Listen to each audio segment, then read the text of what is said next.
그놈의 돈 때문에 너무 힘들다. 왜 맨날 벌어도 내 수중에는 돈이 없을까? 하시는 분들을 위해 가난을 극복하는 가장 쉬운 방법을 알려드리려고 합니다. 우리는 인생을 살면서 돈이라는 문제로 크게 고민하고 삽니다. 가진 돈의 액수가 얼마나 되던지 우리는 돈 때문에 고민하게 되죠. 돈 때문에 하고 싶은 것을 못할 뿐만 아니라 절망에 빠져 삶을 자살로 마감하는 경우도 있습니다. 인생의 발목을 잡는 돈. 어떻게 하면 이 지긋지긋한 돈 문제에서 벗어날 수 있을까요? 성공을 이루는 방법은 당연히 있습니다. 사람들의 성공 스토리를 들어보면 공통점이 있습니다. 목표를 갖고 많은 공부를 하고 절약하고 목돈을 모으고 사업 아이템을 발굴해 투자합니다. 긍정 마인드와 도전 정신은 필수죠. 이러한 노력을 나의 재산을 키우기 위해 열심히 만들어 나가죠. 이러한 노력을 통해 나의 재산은 점점 커집니다. 그런데 이런 성공 스토리가 왜 나와는 멀게 느껴질까요? 지금껏 이런저런 노력을 해왔지만 옛날이나 지금이나 돈이 똑같이 부족하지 않나요?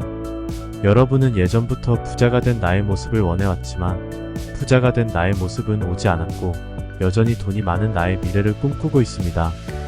이쯤 되면 그동안 해왔던 방식들이 통하지 않는다는 사실을 눈치채셨나요?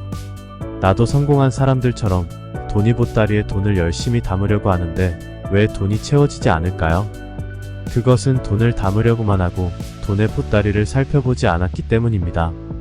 보따리에는 크게 구멍이 나 있는데 그걸 모르고 계속 돈을 구해와 담습니다. 세월이 갈수록 보따리는 구멍이 점점 넓어지죠. 보따리에 돈을 담고 싶다면 돈을 마구 담는 것이 우선일까요?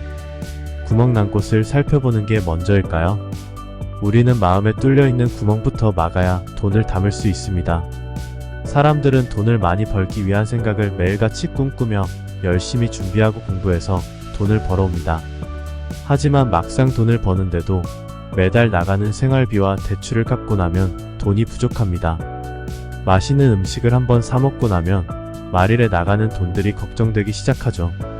돈 많은 친구는 집도 사고 차도 사는데 그것을 못 사는 내 처지를 인정하기 싫어지죠.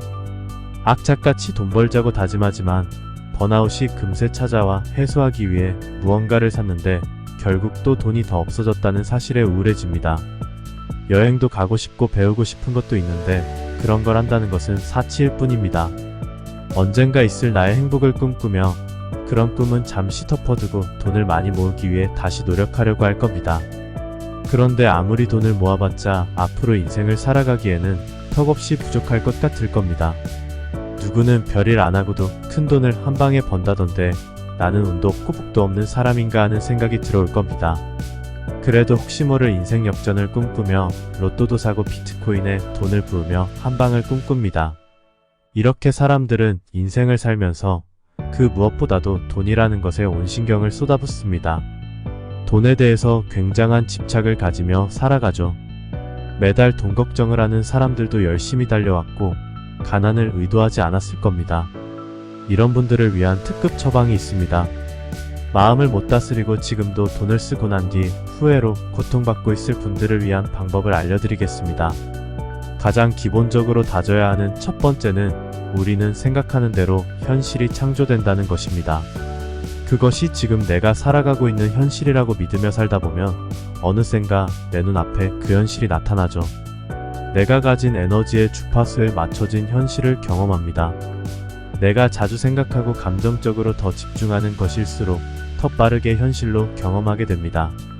여러분은 다른 무엇보다도 돈에 대해서 자주 생각하고 돈에 대해 감정 반응을 합니다. 여러분은 가난해지는 것을 싫어하고 돈이 없는 상황을 두려워합니다. 이런 생각이 점차 퍼져서 에너지를 만들어 현실이 구현되죠. 가난이 싫고 돈이 없는 것이 두렵다의 다른 말은 돈이 없는 것이 너무 좋고 가난을 원한다입니다. 에너지가 온통 돈이 부족하다에 집중되어 있기 때문에 당연히 돈이 부족한 현실을 창조합니다. 나의 돈에 대해 만족해하고 넉넉함을 느끼는 마음의 세력은 굉장히 약하고 돈에 대해 걱정하고 부족함을 느끼는 마음의 세력은 굉장히 강하기 때문에 당연히 돈이 부족한 현실을 창조합니다. 가난에서 벗어나고 싶다면 너무나도 간단하게도 돈에 대해 넉넉함을 느끼는 마음의 세력을 강하게 키우고 돈에 대해 걱정하는 마음의 세력을 약하게 만들면 되겠죠. 평생을 돈에 대해 걱정하며 살아온 사람에게는 돈을 걱정하지 않는다는 게 쉽지 않습니다. 즉 결핍된 마음을 풍요로운 마음 상태로 전환하는 작업이 현실적으로 쉽지 않습니다. 그러면 어떻게 해야 할까요? 부족함을 느끼는 이유는 마음에 구멍이 뚫려 있기 때문입니다. 그 구멍을 메우는 방법을 알려드리겠습니다. 첫 번째, 피해자 모드를 끄는 겁니다. 가난한 사람들은 나에게 주어진 이 상황을 원망합니다. 부모님에 대한 야속한 마음, 친구들에게 상처 입은 마음들과 나의 현실에 대한 슬픔을 내려놓고 내가 피해자 행세를 하고 살아왔음을 인정하는 것이 우선입니다. 남 탓을 하고 있는 나를 관찰자의 입장으로 제3자의 입장에서 나를 바라봅니다. 두 번째, 돈에 대한 오래된 관념에서 벗어납니다. 뼛속까지 박혀있는 돈이 있어야 행복하다는 나의 신념을 부셔야 합니다. 돈이 있어야 행복이 오는 것이 아닌가 하는 잘못된 믿음은 나의 행동과 말로 반드시 나오게 되어 있습니다. 그렇게 되면 여러분은 사람으로서의 매력이 굉장히 떨어지게 되죠. 사람들은 그것을 귀신같이 알아차리게 됩니다. 당연히 나를 도와줄 기인도 없어지죠. 그리고 방법 세 번째, 나를 사랑하고 존중해야 됩니다. 사람들은 유명하고 잘나가는 사람들에게는 매우 친절하고 친해지고 싶어 합니다. 사람들이 한두 명 모이다 보니 주변에는 잘나가는 사람을 높여다보는 사람들로 가득해지죠. 나 자신도 그렇게 되려면 나를 높여주고 존중해 주어야 합니다. 나에 이어서 하나둘씩 나를 존중하는 사람들이 모여들 겁니다. 그렇게 되면 주변에서의 기대와 시선들 때문에 더욱 존중받는 사람으로 행동하는 자신을 발견할 수 있을 겁니다. 이러한 기본적인 세팅이 되어 있다면 실전 방법들도 알고 있어야 합니다. 자본주의 세상에서는 소비와 공급으로 경제가 돌아가고 있습니다. 누군가는 소비를 하고 그 돈으로 공급자는 다시 물건을 만들어 공급하죠. 이렇게 누군가는 돈을 쓰고 누군가는 돈을 뻱니다. 돈을 쓰는 원리는 무엇일까요? 바로 감정입니다. 경제학에서도 나와 있는 내용이죠. 바로 소비는 감정입니다. 이 세계는 감정으로 돌아갑니다. 그렇기 때문에 우리는 돈을 쓸 때나 물건을 사려고 할 때 나의 돈이 어디에 투입되는 것이 가장 좋은 효율을 발휘할 수 있는가를 감정을 빼고 마치 AI처럼 분석적으로 행동해야 합니다. 하지만 항상 감정을 죽이며 효율적으로 돈을 쓰기는 쉽지 않습니다. 그렇기 때문에 우리는 돈을 바로 사용하기 불편하도록 묶어둘 줄 알아야 합니다. 은행에 돈을 넣어두면 우리는 체크카드로 소비를 쉽게 할 수 있습니다. 돈이 유지되기는커녕 돈이 줄어들게 되죠. 그렇기 때문에 월급날에 맞추어서 적금을 들거나 적금이자보다 배당금을 많이 주는 주식에 돈을 넣어두는 방법을 추천드립니다. 주식값이 떨어지면 어떻게 하냐는 분들이 계실 겁니다. 우리는 매달 월세를 받는 건물주들을 부러워하죠. 하지만 건물을 살 돈이 우리에게는 없습니다. 건물주들이 땅값이 오를 수도 내릴 수도 있는데 그것이 걱정이 돼서 건물을 못 살까요? 아닙니다. 미래가치와 수익률을 보고 사겠죠. 그것을 우리는 주식을 통해 소액으로도 수익률을 돌려받을 수 있고 월세처럼 배당을 받을 수 있습니다. 은행은 절대 망하지 않으니까 은행에 돈을 넣어두는 것일까요? 어느 정도 안전하기 때문에 넣어두는 것이겠죠. 우리는 그러한 주식을 찾아서 돈을 넣어두면 주식을 다시 팔아서 소비하는 것이 상당히 번거로워져서 감정적인 충동 구매가 굉장히 많이 줄어들게 됩니다. 그래도 은행보다는 주식이 불안하다 하시는 분들은 은행 주식을 사는 겁니다. 은행의 예금이자율은 3%도 안 되는 경우들이 많습니다. 하지만 은행 주식의 배당금은 1금융권 기준으로 5%에서 9%까지 주고 있습니다.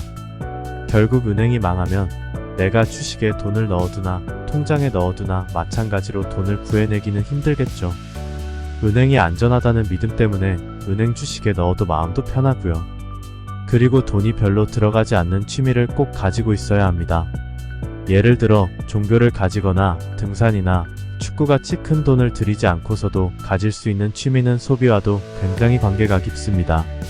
취미가 없이 가만히 있는 사람들이 훨씬 소비에 대한 충동의 빈도가 높아서 소비를 하기 쉽기 때문입니다. 필수품 소비를 할 때에는 마트나 편의점을 이용하기보다는 온라인을 이용해주세요. 네이버에서 최저가로 설정하시고 가격을 보게 되면 도매원가 수준으로 물건을 구매하실 수 있습니다. 택배 비용까지 고려해서 어느 정도 쟁겨놓을 정도로 구매하시는 것이 좋습니다. 네이버를 추천드리는 이유는 판매자가 부담하는 수수료가 가장 저렴하여 다른 플랫폼보다 싸게 판매하고 있기 때문입니다. 이 영상을 보고 계신 분이라면 분명히 돈에 대한 관심과 인생을 풍요롭게 보내고 싶어하는 의지가 있으신 분들이라는 것을 알고 있습니다. 이 영상을 보고 계신 우리 여러분의 잠재의식은 이미 결핍에서 풍요로 전환되고 있다고 저는 확신하고 있습니다. 풍요로 전환된 여러분의 행복감을 마음껏 누리며 경제적 자유까지 마음껏 누리시길 기원하겠습니다. 지식 채널A